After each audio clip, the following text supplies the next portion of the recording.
All right, everyone. Welcome to video confessional number 3. Today we are going through every single person left in this game. We're gonna talk about them. We're gonna talk a little bit of shit, and we're gonna evaluate the game and where they're at. So first off, we have Corho. This should be obvious. Anyone who's spectated this game for like 5 minutes knows that me and Corho have a very complex relationship. I like him. He likes me. I think he's a great guy. He thinks that I am quite possibly the greatest guy known to mankind. However, unfortunately, we've ended up on different sides for the round where Darren went home. And we were going to be on different sides last round, but I kind of blew up and that changed plans. So we are now back on the same page, just like we were for the first 2 swap rounds. How long is that going to last for? I'm not sure, but I'm kind of digging the little harmonious thing we have going on right now, and I don't want to put that in jeopardy. So I think right now my best bet is to prevent myself from getting over paranoid and henceforth, a very big word I just used there, blowing up again. So my best bet right now is to just stay in this guy's graces. All right, let's move on to the other Rose in this game, not Inferno Rose, just regular Rose. I have not spoken with Rose since, like, literally Season 2 ended, and I congratulated her on winning.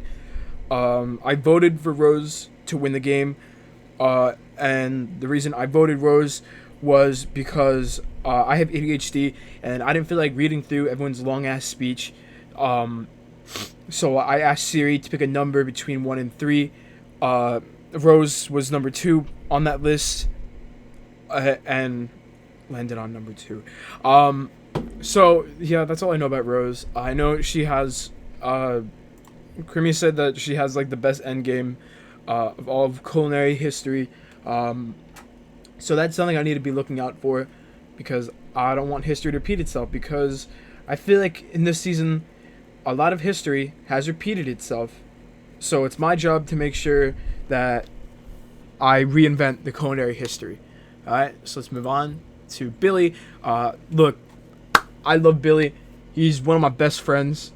He's very fun to have around. He's fun in VCs. He's fun to play Minecraft with. But in this game right now, he's dead to me. And the reason he's dead to me is because he lied straight to my face for his own benefit. And just, it was totally a selfish move. And for that, I'm already seeking active revenge on Billy. So the second that I can, I'm making sure he's going home next, because I don't appreciate snakes in this game. So this is not a personal move that I'm making, because I love the kid. But strategically and game-wise, he's fucking dead to me, so he's going home next. Now let's move on to my favorite person in this game, none other than Milk.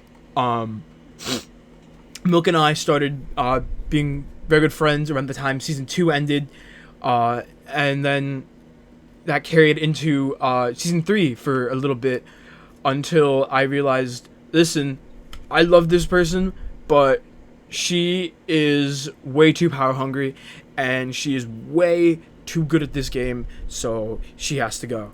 Then that backfired. It spiraled into a whole big thing, and then I went home. But right now, me and Milk were on the bottom for the round where Darren went home. It was sort of me and her against the world, so I'm very thankful that we did swap there. But I'm kind of hoping that, I know 2 tribes are going to tribal this round, and I think if Milk's tribe does go to tribal, she can survive, and I know that I can survive as well if I go to tribal. So we definitely merge at 11, and if we don't, I'm probably going to fucking walk. But yeah, I think me and Milk, if we just pull through, us two are going to be a major power duo in this game, and we're going to be making it very far together, probably around like Final 6, Final 5.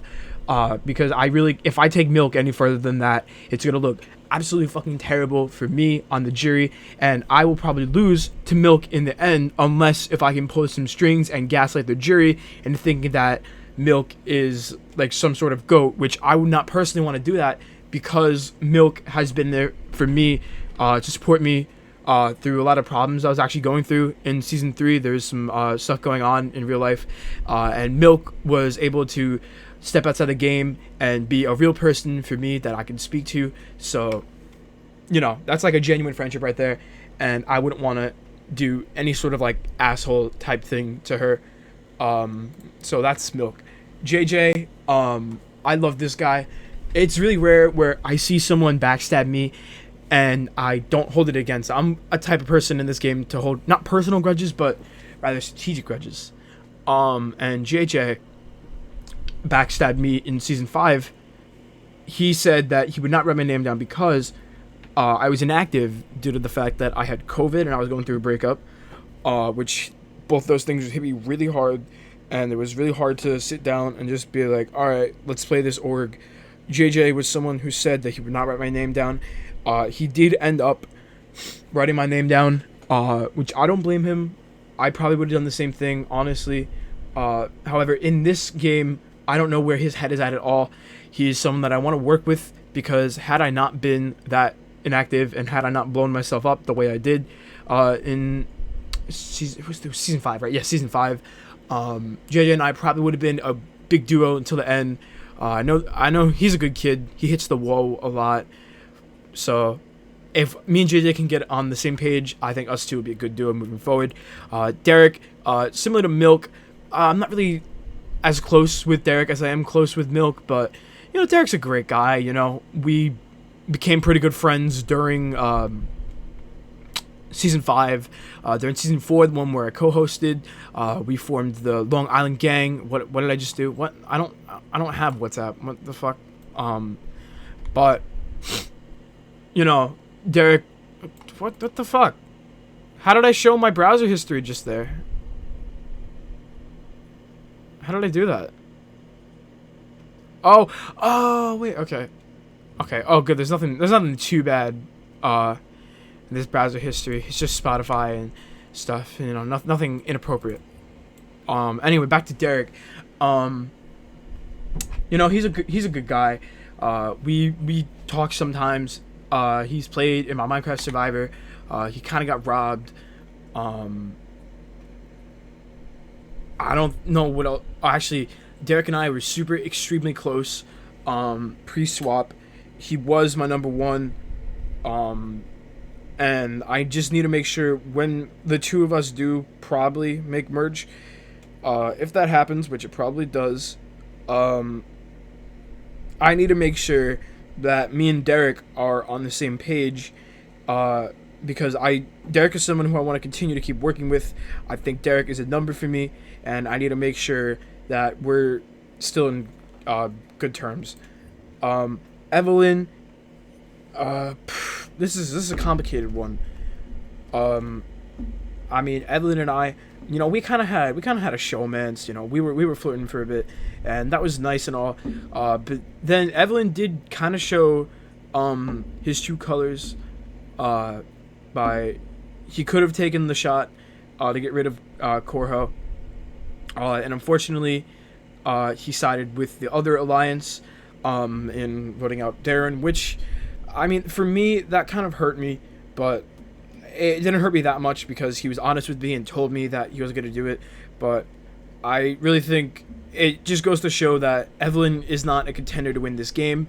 If I can get back in good graces with Evelyn, come merge, work some of my magic flirtatious language, I'm sure he'd be back in love with me in no time, and he'll probably be doing whatever I say, and even if he does not, he will probably be honest with me. Why? Because I am attractive, okay? I am the most attractive person still in this game, and anyone will do whatever I tell them. I'm pulling the strings around here, okay? I'm pulling the strings.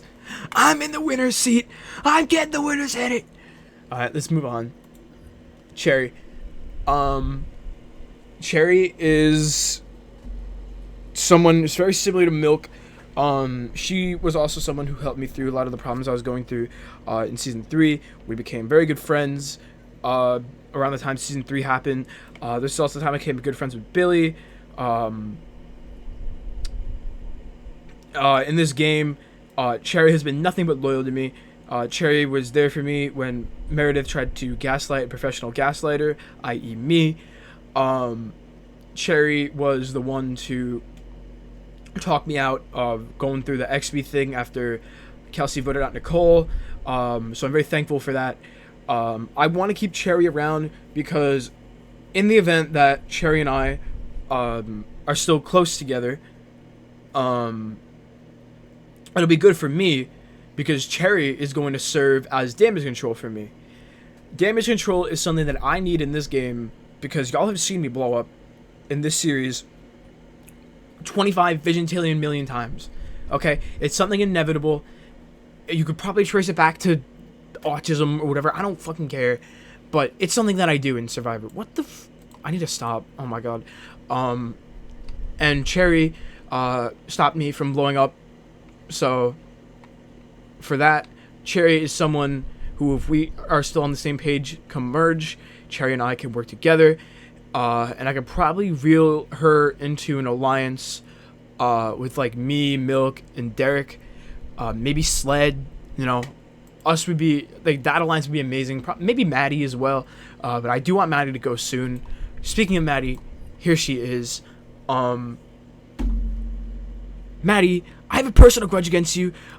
Because you are the reason why I was not active for last season. For real though. Maddie is probably the person that I'm closest with outside the game. I'd say more than Milk. Probably, yeah. Well, Milk doesn't know my address. Maddie knows my address. So Maddie, a lot closer to me than Milk. In this game, Maddie is someone who I want out more than Milk. But here's the thing.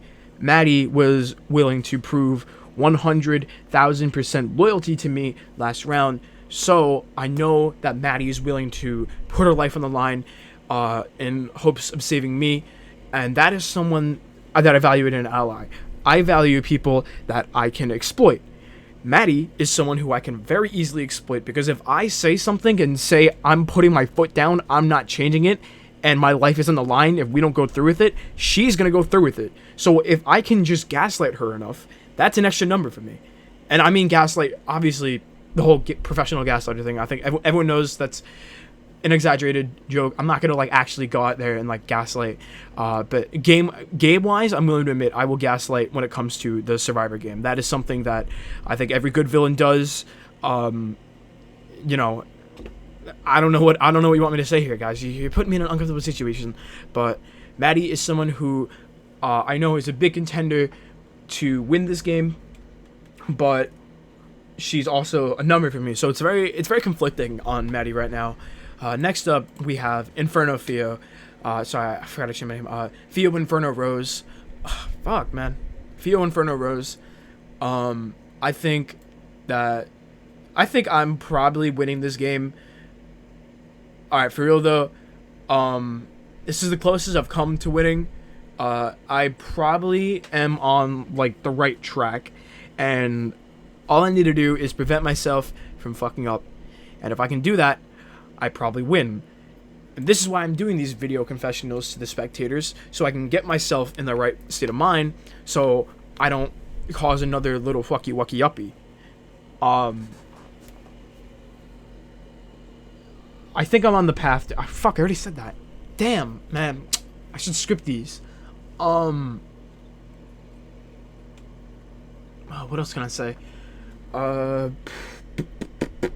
I've had 2 close calls. I've got votes at the Adam round, and I got votes at the Cheerio round. So I need to cool my jets a bit because I'm the only person still alive in this game who's gotten votes at 2 tribal councils, at least that I know of. I'm not quite sure what happened for XB's tribal. But I know that XB probably gave a Michelin star to Kelsey. But yeah, that's enough talking about me. I know how majestic and sexy I am, but we need to move on to Sled, the host of Kong Viver. If you guys did not know, I actually ate Kong Viver up I slayed and I dominated, and I did not lose 5-making against Tuss. I think that Sled is someone in this game who, similar to Cherry and Maddie and Milk, is someone that I can say, all right, let's talk about our options. What do we do? Sled is honest with me. Sled and I are, we kind of think the same, not exactly, but something I need to look out for. And Sled, this is why I don't have Sled as high on my trust rankings that as I have someone like Maddie or Milk, because Sled is really, really, really good at this game. I've seen him make a far run in Season 2. He's backstabbed me in Season 2 for his own benefit. And Milk was going on and on and on about how Sled is going to be the first one to backstab and how Sled is the most strategic and the smartest. And she's right. Sled, besides me, is probably the biggest contender to win right now because of how good he is at this game. And I mean, even in this season, we've seen him be in a solid position the entire time. He's been better at comms than me. He's been better socially than me, strategically than me. Sled is just me, but better. But I know Sled is someone I can have a conversation with and weigh out options with, but I need to be wary of Sled and make sure that he doesn't stab me in the back. Next up is Emma. Now, Emma, I don't know where I stand with this guy at all, because we have not been on a tribe together, and the last time I spoke to him was Season 3. When I went home that round, Emma was the one person to vote with me in voting out Ace. And, you know, I actually VC'd with Emma. Probably, I think that was the first time I actually ever VC'd in an org with someone. I really like him. He's a great guy. But again, because I've never been on a tribe with him, I don't know where he stands. I don't know who he's friends with, who he's not friends with, and I don't even know if he'd be willing to work with me because of the reputation that I have in this org. But in the event that we are on the same page, I would be totally down to start something back up with Emma. In Season 5, me and Zach were going to be a duo. And I did get swap screwed a second time, but I think if I was on a tribe with Zach, I think everything would have been okay. If I can rekindle a tight duo with Zach in Season 5, then I'm going to assume that I can rekindle a tight duo with Emma this season. But again, Emma doesn't have the same thought process as Zach, so it's going to be a bit different, and I still have zero idea how Emma's playing this game, but again, these are just like first impressions. And lastly, we have Kelsey. Kelsey's someone who I like a lot. You know, like we've had nice conversations. I probably sorry guys. I'm not as active with my tribe as I should be right now, but I think we're just at the point where like we don't need to have generic or good morning conversations anymore.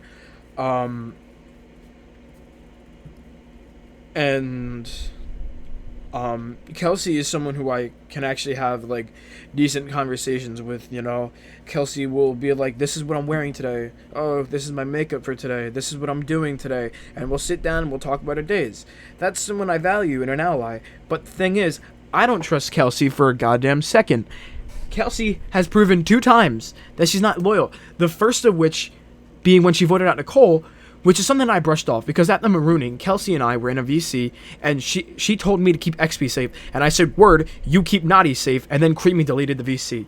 And by following that logic, I would assume that Kelsey would keep Nicole safe. And she didn't. Kelsey did not keep Nicole safe whatsoever. She was the second person voted out. And I know Naughty kind of blew her own game up, but, I mean, come on. What do you expect me to react to that with, for fuck's sake? And then, after I think we're in good graces for the second time, a little birdie named Korho tells me that she decided to leak my plan, which is quote-unquote on accident, which, you don't leak my plan. You don't leak my plan. That's not cool. That's absolutely uncool, and I don't value that in an ally. Because of that, Kelsey is...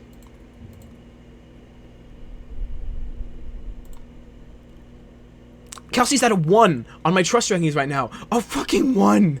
How do you get to 1? 1. She was at 0 before. She went from 5 to 1 to 0 to 1. How the hell do you go from 5 to 1 to 0 to 1? I mean, fucking where's Billy? Billy went from 5 to 7 to 5 to 1. Like, you know, you could see how bipolar my rankings are. But the fact that Kelsey went from a 5 to a 1 to a 0 and then maintained that really low ranking of a 1, you could see where my head is at with Kelsey. I do not trust her one bit. Now, with that being said, thank you everyone for watching yet another Theo video confessional. I'm probably going to keep doing these, honestly, because I feel like the more that I talk about this game, the more my mind goes into game mode, and the more I sort of calm myself down, which will prevent me from blowing up like I did a couple rounds ago. I know it's probably a little weird seeing me actually dive into like the psychological aspect of Survivor, but me, as a crazy person, is driven nuts very easily by Survivor. So I think the more that I talk about it and the more that I logically weigh up my options, the longer I'm going to be staying in this game and the bigger chance I have of actually taking the crown. You see this cowboy hat right here? It's going to turn into a fucking cowboy crown. Thanks for watching. Love y'all.